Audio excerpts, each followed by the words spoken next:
नमस्कार, स्वागत है आपका इंडिया डेली के इस खास कार्यक्रम में जिसका नाम है न्यूज रूम। मैं हूं आपके साथ शिवम दत्त मेहता और मेरे साथ है मेरे सहयोगी। और मैं हूं आपके साथ किरण। बात आज G7 और ब्रिक्स की होगी और कंपैरिजन एक तरह से किया जाएगा कि कौन सा बेहतर कौन नहीं, किस तरफ और कौन किस एजेंडे पर काम करता है। इन तमाम विषयों पर आज हम जो है चर्चा करेंगे। नमस्कार, मैं हूं आशीष सिन्हा और मैं ब्रिक्स देशों का पक्ष रखूंगा। और मैं हूं आपके साथ पलक सहगल और आज हम आपके सामने G7 का वर्चस्व वर्ल्ड सिनेरियो में क्या है और ब्रिक्स देशों की अगर हम बात करें इस पूरे समूह का क्या वर्चस्व है, इसका पूरा एनालिसिस जो है वो आपके सामने रखने जा रहे हैं। मैं और मेरे सहयोगी आशीष आपके सामने ब्रिक्स के बारे में पूरी जानकारी जो है वो रखें।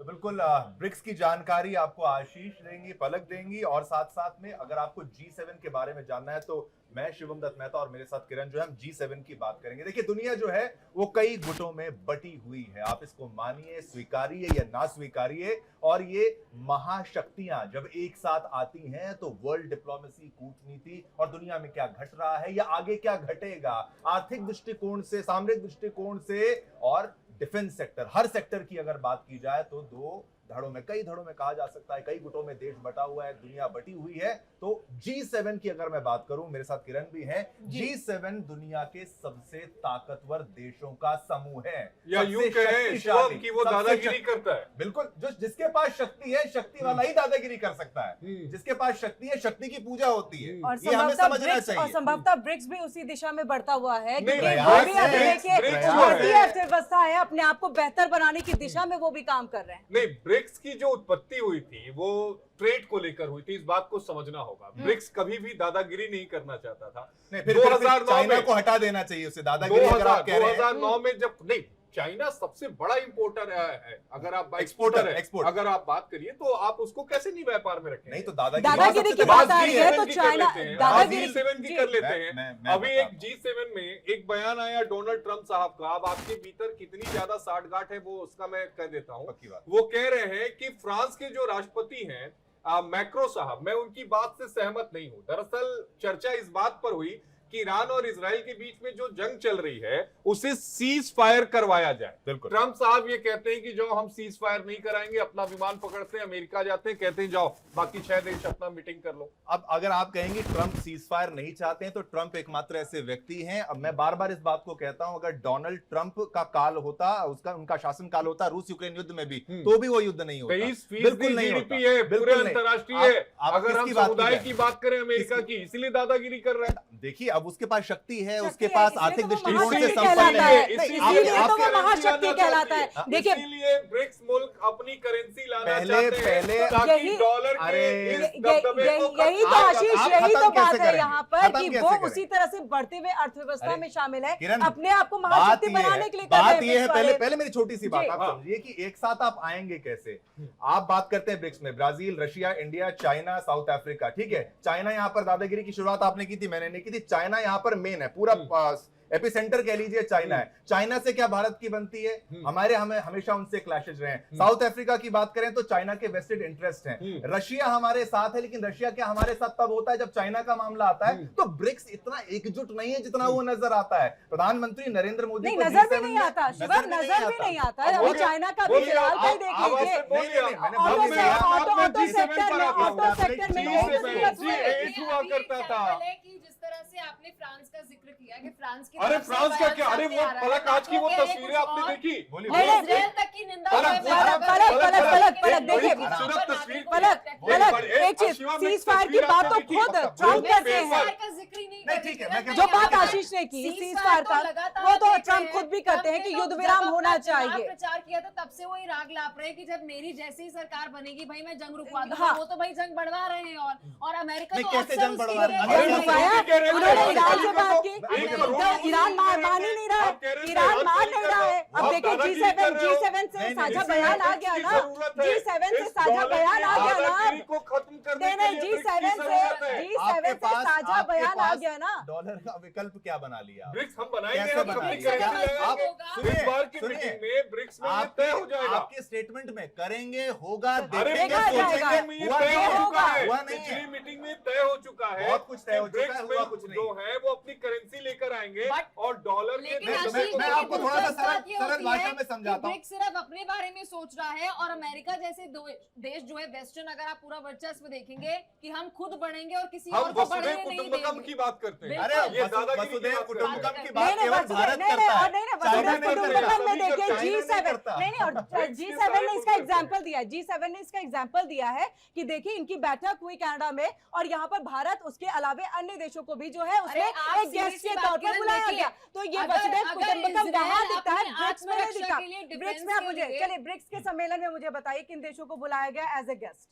अगर मैं एज ए अभी गेस्ट किन यहाँ ये देशों बहुत को बुलाया interesting गया? point है। एज ए गेस्ट किन देशों को बुलाया गया? नहीं, मैं नाम भी ले लेता हूँ। अभी आज एक कलेक्टिवली किरण आपको पहले दुरुस्त मेरे कर दूं, सवाल का एक जवाब बयान मैं आपको सामने बताता आया, हूं, मैं उन्होंने आपको कहा कि इजराइल जो है वो अपनी आत्मरक्षा के लिए पूरी कार्रवाई कर रहा है। हाँ। अगर उन्होंने अपने आप को न्यूक्लियर पावर बनाया है और ईरान अगर खुद को न्यूक्लियर पावर बना रहा है जो कि उनके भी सेल्फ डिफेंस में है, तो आप कैसे कह सकते हैं कलेक्टिवली यस सिर्फ ये इजराइल के लिए नहीं आप नहीं बयान दे रहे ये हैं? सिर्फ इजराइल के लिए नहीं दोगलापन है। एक्चुअल ये में यहाँ पर दोगलापन है। ईरान की तरफ से जो प्रॉक्सी वॉर होता है, एक जो आतंकवाद को वो पनाह देता है, हमास, हिजबुल्लाह, वो सब आते हैं और यही सबसे बड़ी वजह है कि ईरान को यहाँ पर रोका जा लेकिन रहा है। इजराइल ने ईरान पर अटैक इसलिए इसीलिए किया क्योंकि वहां पर न्यूक्लियर क्योंकि एक वहां बात पर बताइए, इजराइल का अलग- अस्तित्व अलग- खतरे में है। अच्छा, मैं- एक बार में एक आदमी बोले नहीं, उसका वो फिर बिल्कुल- जवाब दे, फिर बिल्कुल- वो ओवरलैप हो रहा है। आप कह रहे हैं कि ईरान को बनाने देना चाहिए न्यूक्लियर वेपन?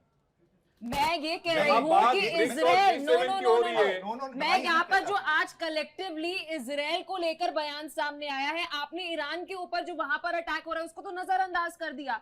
मैं कलेक्टिवली G7 का जो बयान सामने आया इजराइल को लेकर, उनकी आत्मरक्षा सामने वाले देश का क्या, वहां पर भी तो हमले हो रहे हैं। आपने एक न्यूट्रल स्टैंड नहीं लिया। इजराइल आपने के अस्तित्व neutral से stand दिक्कत नहीं है, लिया। मुझे लगता है दुनिया को। ईरान को अस्तित्व ईरान की से- तरफ से ये कई बयान जो है वो सामने आ चुके हैं कि उनको इजराइल को खत्म करना है। जब से खामनेई जो है वो बिल्कुल, सुप्रीम लीडर के तौर पर है, शाह का जब शासन था तो ईरान को वो इजराइल को वो तवज्जो दी गई थी, उनको इवन देश भी बनाया ईरान नहीं था, इस्लामिक अमेरिका रेवोल्यूशन के जब बाद। आया, लेकिन किरण, अब तब जब से वो खामनेई आ बर्बादी गए की हैं, रा- नहीं में अब जब राह पर खामनेई आगे आए हैं, बढ़े, उसके बाद radicalization अगर है। बात ये कट्टरपंथी सोच- इजराइल में एक वहां मिनट, पर भेजा गया है किरण, कट्टरपंथी अगर सोच- आप 1945 का कट्टरपंथी सोच की इतिहास वजह- देखेंगे, हाँ, मिडल ईस्ट कट्टरपंथी में सोच है। यूरोपियन कंट्रीज को अपना वर्चस्व चाहिए था, इसलिए इजराइल को, ज्यूज को वहां पर स्थापित किया गया। दिस इज पलक पलक 1000 साल से पुराना का इतिहास है, और पुराना अगर बात करें यहूदियों की जगह है यरूशलेम, ये आप नहीं कह सकते उनको प्लेस किया। आप अलग अलग जगह, Exodus- आप ज्यूज के हिटलर ने जो अंदर जूस के साथ किया अलग मुद्दा है, सबसे उनको ज्यादा वापस ज्यूज अपनी ने जगह पे अगर रखा गया। दंश झेला है तो वो क्रिश्चियनिटी से एक झेला बार है। इस बात को भी समझना हिटलर से। होगा ना शिवम, G7 की जो उत्पत्ति हुई वो कहां से हुई? खाड़ी देशों में जब 1973 में जब युद्ध छिड़ गया था,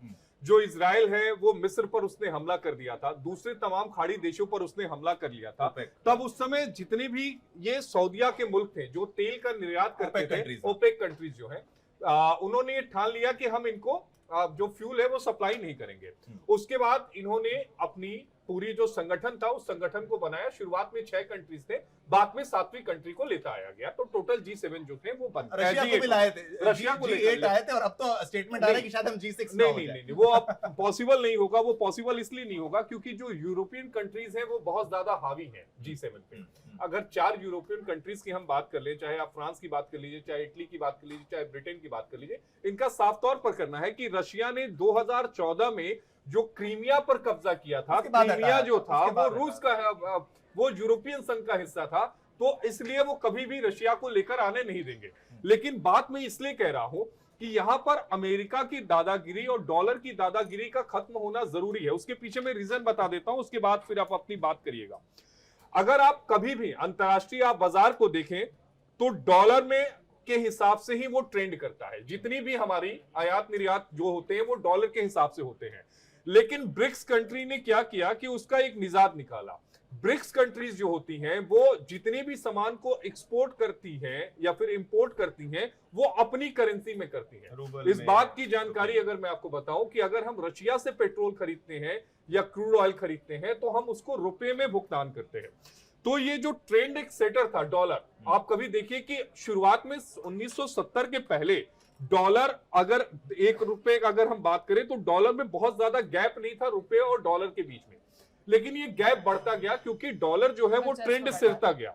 दूसरी सबसे अहम बात कि डॉलर के इन्फ्लुएंस को कम करना जरूरी है, जरूरी अगर नहीं होगा तो ये अपनी मोनोपोली करेंगे, कल को अमेरिका में कुछ होगा। मुझे बताइए, तो आप कहते हैं कि चलिए डॉलर को आप करेंगे वैल्यू उसकी कम करना चाहते हैं कि अपनी करेंसी में डील करना, इच्छा बहुत अच्छी है, जरूरी है, लेकिन आप मुझे डॉलर का ऑल्टरनेटिव एग्जैक्टली बता दीजिए कोई एक करेंसी में, ताकि अब उसके पीछे मैं आपको रीजन बताता हूँ। वासुदेव कुटुंबकम की बात करते हैं ना आशीष, तो हमें कुछ कुछ यूनिफाइड भी करना चाहिए। ठीक है, अब मैं उस पर आता हूँ। अब आप अगर पिछले कुछ समय के ट्रेंड्स को देखेंगे तो जो हमारी कंट्रीज हैं, ब्रिक्स कंट्रीज, उन्होंने गोल्ड में इन्वेस्ट करना बहुत ज्यादा शुरू कर दिया है। भारत ने आज अपने रिजर्व्स हाँ, बढ़ा दिए। आज की तारीख में जो पूरे अगर हम होल ओवर वर्ल्ड के गोल्ड की बात करें तो 36% के करीब जो गोल्ड है वो हमारे इन ब्रिक्स कंट्रीज के पास है, और सबसे ज्यादा जो गोल्ड है वो है रशिया के पास, उसके बाद चाइना के पास है। तो इस बात को समझना होगा कि हम इस चीज को लेकर आगे बढ़े हैं, क्योंकि आप बहुत बेहतर आशीष की देखिए ब्रिक्स जो है इन चीजों को लेकर के आगे बढ़ रहा है। रिजर्व उनको एक अलग अपनी एक करेंसी चाहिए जिसमें एक डीलिंग हो सके, मोनोपोली जो है अच्छी बात है, लेकिन G7 के जो अपने एजेंडे होते हैं वो विश्व स्तरीय होते हैं और वो भी बहुत महत्वपूर्ण है। उन एजेंडे को भी नकारा नहीं जा सकता है। जिस तरह से जो है अगर आप आर्थिक दृष्टिकोण से या राजनीतिक दृष्टिकोण से देख रहे हैं, वर्ल्ड ऑर्डर में चीजें मतलब वो जो तय करे वो चीजें होती है, वो चीजें होती है, ये दादागिरी नहीं है। आपने अपने आप को अपने आप को पहुंचाया है। वेस्टर्न कंट्रीज किस तरीके से चलाएंगे G7 में वो डिस्कस होता है। आप अपने आप को देखिए, से कोई भी दे दे कि इराक आपने अपने आप को मुकाम पे तमाम पहुंचाया तरीके है। से आरोप लगाए गए कि इराक जो है वो न्यूक्लियर वेपन की तरफ, ईरान की बात नहीं कर रहा हूं, वो काम कर रहा है, उनके पास घातक हथियार है। अमेरिका उस पर हमला कर देता है, सद्दाम हुसैन साहब को फांसी पर लटका दिया जाता है। क्या मिला इराक को बर्बाद करके? ये आप मुझे बताइए, क्या कुछ मिला? देखिए, दो चार चीजें इसमें आपको कुछ समझ मिला? होंगी। नहीं, डिक्टेटरशिप को भी हम सपोर्ट नहीं कर सकते। अफगानिस्तान को आपने बर्बाद कर दिया, कुछ मिला? अफगानिस्तान को बर्बाद करना, क्या रशिया ने बर्बाद नहीं किया अफगानिस्तान को? आपने आतंकवादी संगठन को आपने एक हुकूमत बना दी। आप तालिबान लड़ाकों को आप इस वक्त कह रहे हैं, तालिबान इस वक्त वहां की सरकार है रशिया के अगेंस्ट में लड़ने के लिए, सोवियत यूनियन के खिलाफ। अरे उस पर अमेरिका ने जन्म दिया G7 की बात हो रही है, महज एक अमेरिका उसके अंदर में नहीं है, उसके अंदर में बाकी अदर कंट्रीज भी हैं, सिर्फ एक अमेरिका नहीं है। इटली ठीक है, इटली है, सबकी साझेदारी से जो है G7 चलता है। जैसे सिर्फ चाइना का ब्रिक्स के अंदर में नहीं चलता, उसमें भारत भी अगर अपनी कोई बात कहता है तो उसको भी माना जाता है, और यहाँ पर साझेदारी होती है। सिर्फ अमेरिका की एक मोनोपोली लेकर हम क्यों बैठे? अगर ये होता तो राष्ट्रपति के जाने, ट्रंप के जाने की बात चीजें खत्म हो जाती। G7 की बातें एक साथ है, अगर वो उसके बाद मैं बताता हूँ एंड में क्या होता है। सबसे एंड में वो G7 की बातें एक साथ कैसे, आप ये बताइए। एक लाइन एंड में वो कम्युनिक जो वो है वो रिलीज कर, अब आप मुझे बताइए, नहीं वो एक साथ है इस बात। अगर उनके साथ कोई नहीं आता तो फिर उसको इग्नोर भी कर दिया। अब मैं आपको बता रहा हूँ कि ब्रिटेन, शिवम मेरी बात सुन लीजिए, ब्रिटेन, जर्मनी, इसके अलावा फ्रांस और इटली यूरोपियन कंट्रीज हैं जिनका अपना दबदबा है, वो हमेशा से अमेरिका के साथ रही हैं। कनाडा अमेरिका के साथ हो गया। जापान की बात करें तो जापान पर जब परमाणु हमला हुआ था तब उसने करार किया था कि हम कभी भी अपनी सैन्य ताकत को नहीं बनाएंगे और अमेरिका जो है वो हमारी हमेशा मदद करेगा और अमेरिका हमें संरक्षित रखेगा। तो जापान तो उधर ही जाना है जहां पर अमेरिका जाएगा, ये बाकी जो 4 कंट्रीज हैं वो भी उधर ही जाएंगे, क्योंकि अमेरिका की जीडीपी अगर आप वर्ल्ड के हिसाब से देखें तो 23% जीडीपी अकेले अमेरिका की है ओवरऑल वर्ल्ड की बात करें। और ब्रिक्स के लिए इसलिए जरूरत है क्योंकि ब्रिक्स कुल मिला के 17% जीडीपी, लेकिन बड़ी बात, लेकिन 40%, 40% है, लेकिन बड़ी बात एक और पॉइंट होता है, थोड़ा दर्शकों को हम समझाएं भी, परचेजिंग पावर पैरिटी भी, उसकी भी बात करें तो ब्रिक्स को मैं चलिए आपके समर्थन में भी एक बात कह देता हूं कि पीपीपी के मामले में ब्रिक्स उठने का प्रयास कर रहा है, लेकिन G7 की बात करें तो वो वहां पर है। हाँ, ब्रिक्स एक चैलेंज के रूप में सामने आकर खड़ा होता है, लेकिन G7 का क्या एग्जैक्टली अभी मुकाबला कर सकता है? अभी थोड़ा समय लगेगा, और वो समय जब लगेगा, वर्ल्ड ऑर्डर की बात करें, रशिया पे सैंक्शंस लगाने हो, ट्रंप ने अगर एक टैरिफ लगा दिया, दुनिया की मार्केट्स पर क्या असर? आप कह रहे हैं दादागिरी, लेकिन ये पावर है। देखिए पावर इक्वेशन को आपको महाशक्तिशाली इसलिए वो कहलाता है अमेरिका, बनाया है उसने अपने आप को। चाइना को टैकल करना हमारे लिए भी जरूरी है। तोड़ने के लिए ये G7 के मुल्क क्या कर रहे हैं? जो डोनाल्ड ट्रंप का प्लान है वो 4 और मुल्क हैं जो G7 में इंक्लूड करना चाहते हैं। पहला ऑस्ट्रेलिया, दूसरा इंडिया, तीसरा रशिया और चौथा साउथ कोरिया। हम मुख्य तौर पर जो बात कर रहे हैं कि भाई G7 क्यों जरूरी है। पहला तो वर्ल्ड ऑर्डर के लिए जरूरी है, और इकोनॉमिकली अगर देखा जाए तो आपको एक करेंसी चाहिए। आप उसकी डोमिनेंस को चैलेंज जरूर कर सकते हैं, बल्कि उसको नकार नहीं सकते। आप जो हकीकत है, जो वास्तव में है, उसको स्वीकारना पड़ेगा आपको। ये आपके पास ऑप्शन नहीं। ब्रिक्स की मैं जिस तरीके से बात कर रहा था, यहाँ पर अगर हम रशिया की बात करें, वो चाइना का दोस्त है, चाइना रशिया का दोस्त हो सकता है, भारत रशिया का दोस्त हो सकता है, लेकिन भारत चाइना का दोस्त नहीं है। रशिया की मजबूरी है चाइना के साथ लेकिन दोस्ती इस बात करने को की। हमें नहीं भूलना होगा कि चाइना एक व्यापारिक मुल्क है, उसको जहां व्यापार में फायदा मिलेगा वो उसी तरफ जाएगा। Yes. और चाइना इस बात को अच्छी तरह समझ रहा है जहां, कि लेकिन आपने शब्द का जो इस्तेमाल किया, ब्रिक्स के साथ उसको फायदा मिल रहा है जी, जहां, क्योंकि लेकिन इस समय जो चाइना सबसे ज्यादा इंपोर्ट गेहूं वगैरह कर रहा है, तो वो कर रहा है ब्राजील से। जो फ्यूल वो इंपोर्ट कर रहा है, वो फ्यूल इंपोर्ट कर रहा है रशिया से। तो उसे पता है कि ब्रिक्स के साथ रहने से फायदा होगा।